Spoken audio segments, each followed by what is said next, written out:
radio. Shout it. What the hell was really going on? Well, I mean, hey, man, I just think in all actuality, a lot of that stuff just be kind of be like young, combative testosterone in black men because for me, and, you know, I don't, when it comes to certain things, I don't forget. You know what I mean? So I can remember for Nelly and them, my boy named Dino Divide, he was the A&R at Universal, and he was the person that signed Nelly. So everybody didn't like Nelly. And it was like some new music that was a new style. So because me and Chris heard it and was like, this shit kind of different, but it was a little jamming. We played it. We played it. We brought them in. We interviewed them. We did everything. Now, this might have been maybe What's Your Fantasy was out. So this was literally like around when What's Your Fantasy was out. I don't know if they had heard it or whatever, but it was definitely out. But this is kind of like maybe in like maybe the last 30 to 60 days of Luda being on air. So we were, we interviewed them, we showed love, we did, you know, took them out afterwards, we tapped in. And I found out Nelly was from 60's and St. Louis, like it was cool, it was never a problem. So I don't know, I don't really know where it was necessarily a problem with him, but what I will say is that the Chingy situation changed a lot with us and them because us not knowing, they were after Chingy. But Chingy didn't want to mess with them because of something that happened prior. So, I mean, to me, I can't fault someone else outside of the city for doing something I couldn't do. Yeah. You know what I mean? That just sounds crazy. So, I don't know. I just think a lot of times in Ali's whole rant or how he feel like he want to feel, it's kind of like him, meaning he dropped the ball a little bit because Chingy was actually like his, I want to say his brother's best friend or something. So, boy, you was supposed to be in doing that. You should have locked him in with your mama money. You feel me? You should, mama, go get the paperwork. We're going to lock Jackpot. That's what they used to call it. We're going to go lock Jackpot in. I'm going to wait for Mo. You know what I'm saying? That ain't got nothing to do with us. You know what I'm saying? You had ample opportunity to do whatever. You know, you didn't do it.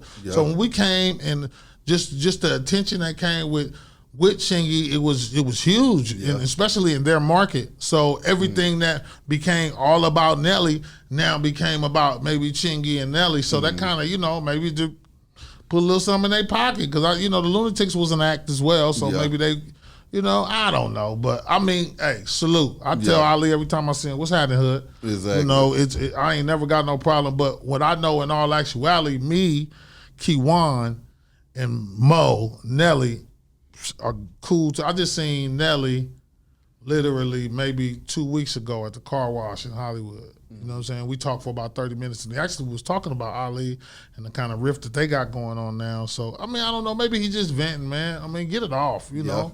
We getting older. You got some stuff on your chest. You want to get it off, man. Like, but, I mean, to really think that people are necessarily going to, like, buy into it, like, A is old, B is it's whatever, and C is not even all the way accurate. So, for me, I just was, when I first initially hit you, I was just trying to just be like, look, if we going to put it out there, let's put it out there real. We ain't never followed, copied, did nothing. If anything, the 90s was a cultural bed of a lot of different flavors blending. And if you didn't get that from seeing hip-hop, then I don't know what to tell you. Tip. Yeah. When they wired up. So when Luda got on that song and snapped on that man, what was going through your mind? No, he should have been did it. Ooh. He should have been did it. And the reason why is because the whole little bullshit had nothing to do with Chris. It was more about T.I. and I-20. You know what I'm saying? And I mean, this is all old stuff. And, you know, I'm just kind of just putting it out there. So T.I. actually was somebody that I fucked with. You know what I'm saying? Like way before even that. I met T.I. through KP, and KP just knew that I, you know, fucked with dope, hot shit and wanted me to tap in with his shit. And I did. Me and T.I. went to the Atrium. We hung out with me, KT, all of us. We hung out, kicked it. So to me, I tapped in just with his spirit, and I liked him. And I remember the Beanie Man song. We played. We played that song. Steve Hegwood didn't even.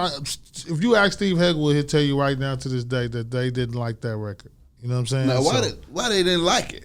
I don't know. They just wasn't on it, and it was a situation to where At that time, Steve was like head of programming, so he was over like all of Radio 1 or something. I remember having real conversation with him about like, man, let's just play this record. So yeah, we wasn't even supposed to play it, and we did.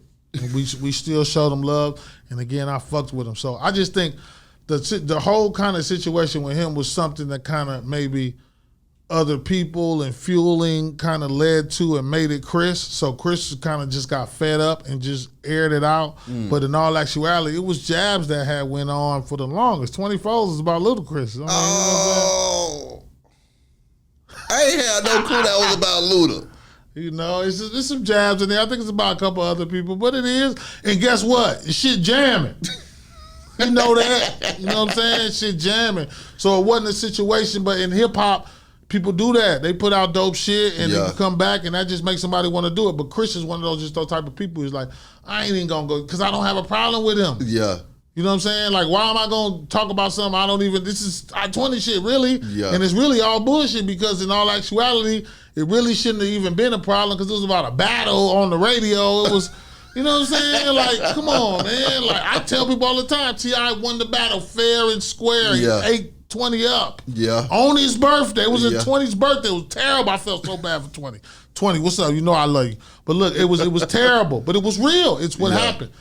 It was what happened after that. It was like an incident at the bounce, like right before we went on stage. It was something on the DJ Jelly mixtape. It was something on Cocoa Brothers show. It was something in the basement. It just kept fueling. I'm like, bruh, ain't nobody around here. No, I'm far from any type of bitch, hoe, or anything. So for me, that's where it kind of just took to the point to where he's not gonna stop till somebody do something. You know what I'm saying? So I'll never forget. I remember, I think the Rap City shit or something happened. I was in LA. I was on the block. I might have been on 10th Ave. We sitting there watching Rap City, and that nigga said something about we should grit your teeth and I really show you niggas how to disturb the peace. Every nigga from my hood stopped and looked at me. Damn, cuz.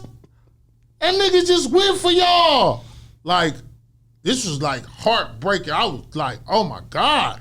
I remember I called everybody like, what's going on? Like, what's... Bro, he really tripping. So, I mean, again, like I just think necessarily like that was something that was at a point, at a time, and T.I. was a hot-blooded, boiling young dude. You feel me? And I respect him to the fullest, but that was his energy. Yeah. Like, you know, he had to let you know, I just don't try to come at me because I'm a red nigga, I'm a little bankhead nigga, and nigga, I do you. So exactly. I got your vibe, but my thing was that, bro, we ain't did nothing in the city. Even before you was rapping, but help artists. Yeah.